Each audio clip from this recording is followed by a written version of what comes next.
Mummy fresh vegetables దేనికి? కుడుములకు. ఓ కుడుములు చేస్తున్నావా? Oh my god. అవి తోట మిరపకాయలు. ఇప్పుడు ఈ సీజన్ బట్టి వస్తాయి. తోట మిరపకాయలు ఈ సీజన్ సంక్రాంతి. తోట మిరపకాయలను ఎట్లా ఏర్పడన్నీ? ఇవి ఈ సీజన్ మాత్రమే వస్తాయి. అంటే పెద్దగా ఉంటాయి, దొడ్డుగా ఉంటాయి, లోపల ఇత్తులు ఉంటాయి, చాలా టేస్టీగా ఉంటాయి. ఓకే, బజ్జీలకు యూజ్ చేస్తాం రైట్? బజ్జీలకు యూజ్ చేస్తారు. మరి కాకపోతే బజ్జీలకు యూజ్ ఎనీ టైం ఉంటాయి. కాకపోతే ఏంటంటే చల్లల మిరపకాయలు వేసుకుంటారు.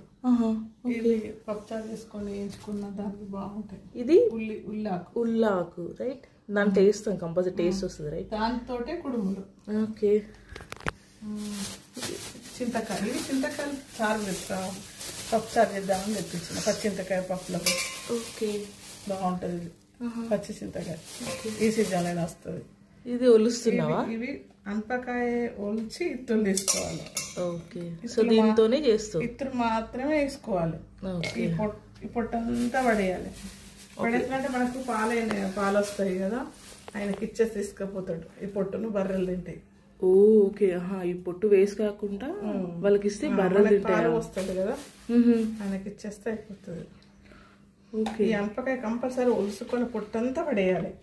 తెలవకాయ చిక్కుడు అట్లా అన్నట్టు వేసుకోవద్దు.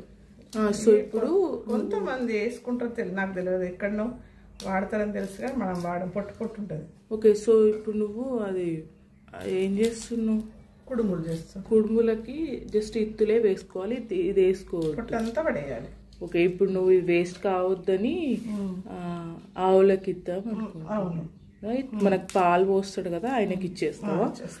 ఓకే ఓకే, ఇవి చెప్పండి అంతే. ఓకే, ప్రాసెస్ చూపిస్తావుగా? చూపిస్తా. Okay, thank you.